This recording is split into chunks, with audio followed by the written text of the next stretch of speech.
long as the parents don't walk into your bedroom in an awkward moment. Yeah, that's right. But like one of them's over the pants stuff, isn't it? I guess that's first base is just kissing, isn't it? And second base is over the pants stuff, and third, I don't know, man. That's like I have no idea. Anyway, hello and welcome, Hello, listeners. everyone. What's the difference? Hey, if you're doing kissing anyway, why not just you're doing some? I mean, why separate kissing and over the pants stuff? I don't know. Okay, well, maybe next time you can explain to me how baseball works, Dad. I'm Kay. And I'm Kaki, and welcome to a Star Trek Ostensible podcast. No, we're not doing another baseball one, I think. Actually, I don't know. Who writes? That's a bold statement to make. Yeah. When we don't select these stories, our chief engineer selects them with possibly some help from our beloved listeners at home if they go to joyoftrek.com/links and contribute a recommendation for a story. Today's story is by coolbreezemage. Ooh, I like that. Cultural Context. It's a Voyager based with Neelix and Tuvok starring. Oh, fun. This must be following the recent Tuvok Neelix outing riddles. Right, yes. That we have been going to have done. Yes, exactly. Summary by the author is Tuvok and Neelix go on an away mission to gather supplies to boost Voyager's dwindling resources. A mission where they will need to make use of both their talents. And thanks to the Delta Flyers Discord for a beta reading. And let me see, are there any comments? Oh, it is associated with riddles. I got so that it one is. right, Ah. yeah. General audiences, no warnings, published in 2022. Oh, yeah, during the Corona year still. Suppose going out was like an interesting novelty at that time. Yeah, well, this was the second year, so Yeah, some restrictions were being lifted in some places. and then they came back again, and then That is how that went, alas. Shall we warp in? let's. Tuvok made his way cautiously over the muddy ground of Ensperios 1. Though he had pushed his irrelevant physical discomfort from his mind, he still attempted to avoid the worst of the terrain, reasoning that it was safer to minimize exposure to potential alien pathogens or to find filth that might damage the supplies Voyager hoped to find here. He certainly did not wish to stumble on a slippery rock and injure himself or his dignity. Neelix followed behind him, splashing through every puddle in his path and several that he had to go out of his way to find. As soon as Neelix noticed Tuvok glancing back at him, he grinned and said in a manner that could only be described as merry, "Thank you so much for taking me along, Mr. Vulcan, especially as the weather's so pleasant. You don't get days like this as a junk dealer, I'll tell you that." All that said without a trace of irony or sarcasm. Tuvok raised a damp eyebrow. "It is raining heavily, and the fog is dense enough to obscure our destination. I hardly see how this can be categorized as pleasant." Neelix gave a chattering laugh. "After living on the Okimpan homeworld, you learn to appreciate water however you can get it," he said, as if it was obvious, and craned his head up, mouth open to catch the drops. Oh, I hope he sings his little opera song. La la la la la la la. I hope a seagull passes by. Oh, free moisture works for me. Tuvok decided not to dignify his behavior with a response. He pulled his waterproof coat tighter around his shoulder. See, they have waterproof coats. They have outerwear. Oh, wow. Next up, hats, helmets, goggles. And respirators. Waterproof coat tighter around his shoulders and mentally began a list of design improvements to propose to Starfleet when Voyager returned home. You have replicators. You have knitting needles. Yeah. "The storehouse should be just around here somewhere," Neelix said, and scrambling over a fallen log. "Fexon told me I could take anything I wanted if he was ever in his sector and got into trouble." He grinned at Tuvok. "I don't know about you, but I'll call this trouble. We're almost out of Tybin bark in the kitchen, and the next crop won't be ready for 3 more weeks, even with Kess working her magic on them. Ugh. I'm hoping to pick up some fast-growing cultivars here for airponics. Airponics, as opposed to hydroponics, Yes, I suppose. exactly. But, yeah. Faxon always bragged about his collection of seeds from all across the quadrant. He seemed to intend on continuing his vein for some time. Tuvok focused on the path ahead, relegating Neelix's chatter to background noise. See, this is interesting because it is associated with, with riddles. Mm-hmm. But this seems to be set during the era when Kess was still around. Yeah. Yes. And she didn't have much overlap with 7 of 9. Maybe we're just talking general riddle play rather than... Oh, interesting. Yeah, that's possible. Yeah. Neelix was, without a doubt, one of the strangest beings Tuvok had met in his life so far, in Starfleet service or out of it. The galaxy's infinite diversity never failed to impress him, or irritate him, as the case may be. Not that he would admit it to the rest of the crew. Sure, Tuvok. Yeah, I bet nobody notices. Nobody has any idea, yeah. If he'd had the choice, he would not have invited Neelix on this mission. He was untrained in Starfleet protocol and prone to distraction and illogical behavior. But the Talaxians' knowledge of the region... Tabaxian? What's Tabaxian? I think they're cat people. Anyway. Tabaxi, yeah, that's right. The Talaxians' knowledge of the region had proven invaluable for charting safe passage through the warring Kazon encampments and for gathering resources along the way with a minimum of conflict. Which meant, as Captain Janeway had said to forestall his protests about the assignment, it was illogical to bring him along, and Tuvok would not argue with logic. Tuvok's tricorder beeped. There, he said, pointing over to a grassy ridge and towards a stand of trees with their exposed roots tangled in a spread of rocks. I am reading a high concentration of metal somewhere behind that ridge. I believe it may be a collapsed hillside, a prime location for a hidden cache. I believe you're right. Well done, Neelix said. Wow. He hurried off over the rocks, leaving Tuvok with the irrational sense of having been insulted. Fexand's secret storehouse was indeed hidden inside the hillside. Tuvok's tricorder led him to a rusty door nestled among the boulders. After scanning it to be sure there was no risk to him or Neelix, Tuvok wrenched it open. A shower of dirt and dust poured down from the roof as they climbed inside. Evidently, this place had not been disturbed in a long while. Tuvok's desert-honed biology allowed him to pass through the cloud with barely any reaction, but Neelix spent a few moments in a coughing fit.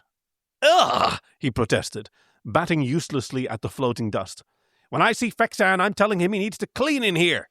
Indeed, Tuvok said, because arguing about how unlikely it was that they would encounter a specific Talaxian on their journey to the Alpha Quadrant would be an inefficient use of his time and effort. He took out his light and scanned the dark cavern. Flimsy metal shelves lined the walls, packed haphazardly with various sorts of equipment and pouches of items Tuvok couldn't identify without opening them. Blocking access to the shelves were sprawling stacks of crates.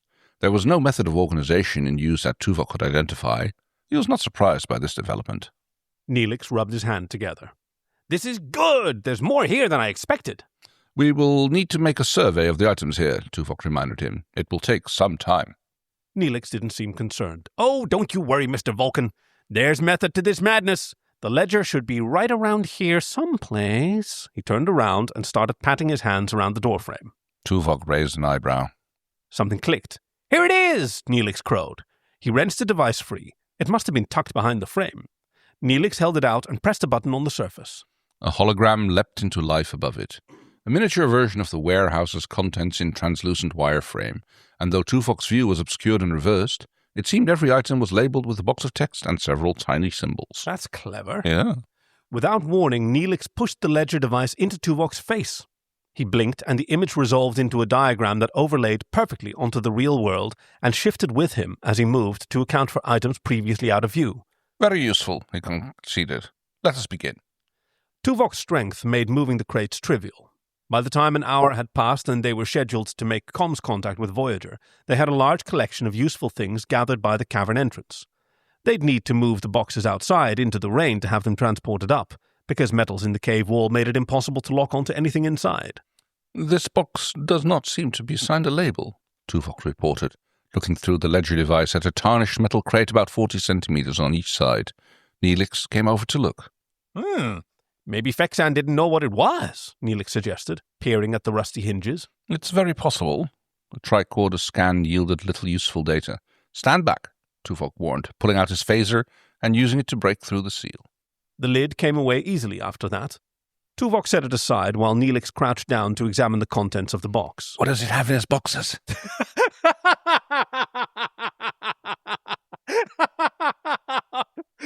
You caught me with that one.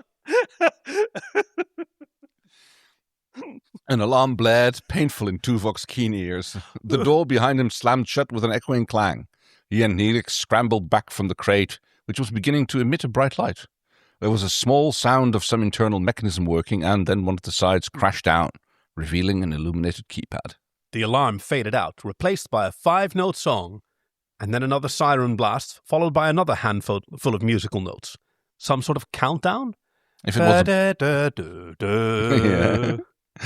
was a bomb, it was possible any further motion could set it off, so could entering the wrong code on the keypad, and, if it was sophisticated enough, which Tuvok doubted, even scanning it with a tricorder could trigger it. Don't worry, I know what we need to do! Neelix lunged towards the panel. Tuvok grabbed him by the collar just in time and dragged him back. Mr. Neelix, perhaps we should consider this problem more closely before jumping into a conclusion.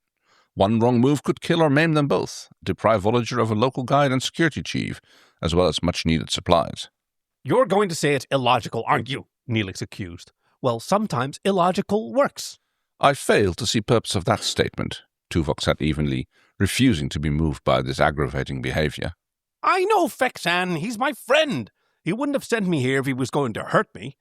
I know that if he built a trap, then the way to get out of it must be something only we would know. And that might not make sense to Vulcans, but trust me, it makes sense to me. Tuvok had to admit there was indeed some sense in that. What do you propose we do? He asked. We listen, Neelix insisted. That music, it's a children's song. It uses the words of an old Talaxian riddle. Neelix started and then sing-songed. How many fat fang-footed fowl can fit on a flat floor with 15 fences? He smiled. My sisters used it as a jumping song. You count as you hop, but when you put the other foot down, you lose. So the answer is 15? Tuvok reasoned, eager to cut through the nonsense. It hardly seemed like a riddle in any case. Neelix grinned. Nope. The answer is 1. Because everyone knows fang-footed fowl would kill each other if you put them in the same space, outside of mating season, of course, he added. Tuvok nodded. Surprisingly sensible answer. This time, when Neelix approached the device, Tuvok didn't stop him. He pressed one key and then another. The alarm stopped. Tuvok allowed himself a small breath of relief, only when Neelix was looking away and wouldn't notice it. No. Tuvok's badge chimed. Chakotay to away team. Is everything going well down there? We're seeing some strange readings up here. Everything is in order, Tuvok reported. There was a potentially dangerous device that was activated, but we disarmed it. We will be returning shortly with the supplies. Good. Try to keep it that way. Voyager out. Surf dude, man. Tuvok turned to Neelix. Well done, he said. I did not consider the cultural context that would be involved in the solution to such a problem. Surak taught that to admit one's faults was only logical and permitted better cooperation between individuals. That did not make it any less difficult to say. Sometimes we Talaxians have our uses, Neelix said. And so do Vulcans. We should finish up and get the supplies to the ship. Tuvok couldn't tell if it was a veiled insult of some sort, but there was work to be done, so he didn't ask. Shortly afterward, they closed the storehouse door behind them and beamed themselves and their supplies up to Voyager. The rain had slowed somewhat, so the crates were not in danger of getting drenched and damaged. I think we've done a very good job, Neelix said, brushing dust off his hands. I'd say this calls for a delicious treat, wouldn't you? Tuvok raised an eyebrow. Once we've got everything packed away, Neelix went on, I'll bake some cakes. I know you like to roasted Zaran nut feeling, and we might just have enough left. Thank you, but I have more work to attend to when we are done. Tuvok had several questions to meditate on, and he needed peace and quiet to do it. And it was hardly time to debate how illogical it would be to favor one food item over another, especially one of very little nutritional value. That's all right. Baking's going to take a while, so you can do some work and I'll call you down along when they're ready. How does that sound? It wasn't worth arguing. That would be acceptable, Mr. Neelix. Tuvok called on a team of junior officers to insist in hauling the crates to the cargo bay, science lab, or engineering based on their contents, and repacking those contents into Starfleet-issue containers. Blue ones. Yeah, good job for lower deckers. Have fun. 0 promotional opportunities. He warned his team to be wary of any further booby traps, but the materials ultimately proved to be safe. When he arrived in the mess hall, he knew better than to expect that Neelix might not notice him, and he knew better than to expect that Neelix might leave him alone with his thoughts. He finished his mushroom and lemongrass salad without any interference, but, as it turned out, that was exactly part of the chief's plan. As the meal service wrapped up, he went around with a platter of cakes, hanging them out to each diner in turn. And Zaran nut cream for our favorite Vulcan, Neelix announced, setting down a plate on the table in front of Tuvok. The little round cake was topped with dabs of cream and a sprinkling of sugar crystals, and when Tuvok cut into it, to reveal the thick nut paste inside, he found it highly agreeable. Vulcans, as a rule, did not harbor or express any particular fondness for sweets over other types of sustenance, but it was illogical to waste good food, and Zaran nuts were more than nutritious than most sweets. Neelix approached to take the plate out once he had finished the cake. Mr. Neelix, he began, I apologize for disregarding your advice earlier today. It is clear to me now that a Talaxian cultural context, which I lack, was necessary to navigate Fexan's cache of goods. To his surprise, Neelix laughed. That's something you don't hear every day. I thought a Vulcan never admits he's wrong. Tuvok frowned. It is illogical to admit when one does not have knowledge of a thing, so that such knowledge can be obtained. Neelix nodded. You know, that's a good way of thinking. There's always more to learn in the universe. I've certainly learned a lot since I met you. I said my sentence wrong. It is logical to admit when one... That's what it Right, was. Should have yeah. been. That made more sense. Sorry. And it is logical to admit when one has behaved wrongly, so that harmony might be maintained between individuals. Very good. Oh, I think we can be plenty harmonious if we try. Oh, We did a good job today. Once you listen to me. you are not upset? Neelix grinned. I got to save the day. Who would be upset about that? And now I've got a story to tell Fexan when we see him. Indeed. Tuvok turned to leave, but paused when Neelix called after him. If you're set on apologizing, though, I really could use some help with these dishes. Tuvok had to admit it was a fair request. Not his usual duty, but they'd all taken odd jobs at times with Voyager's limited crew. Very well, but do not expect it will be a regular occurrence. Oh, I think you could be a real asset in the kitchen if you tried. I've been meaning to try some old Vulcan recipes, but there aren't very many in the database. Tuvok did not have high expectations for Neelix's attempt at dishes from his native planet.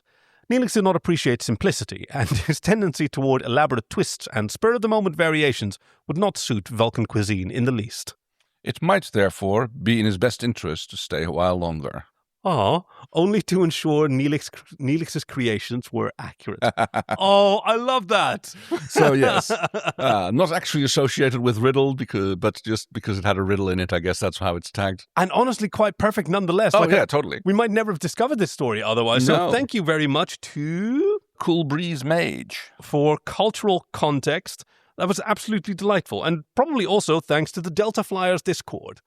Yes, and thank you for joining us for this story reading. We will be back next week for a regular episode, which the Chief is going to tell you all about. And if you would like to submit a story to us, you can do so on joyoftrek.com/links. Yeah, and regardless of when it is that this winds up coming out, happy Pride, you are loved. Which leaves us with only one more thing to do. I'm leaving Starfleet. Energize! We hope you've enjoyed this week's episode with your friends Kay and Kaki, production and editing by Chief Engineer Greg, and music by Fox Amore. Join us next time for If Wishes Were Horses, DS9 116. Visit joyoftrack.com/links to send us recommendations, support us on Patreon, or to find us on Blue Sky. We'd love to hear from you. Thank you for listening to The Joy of Trek, and we'll see you out there.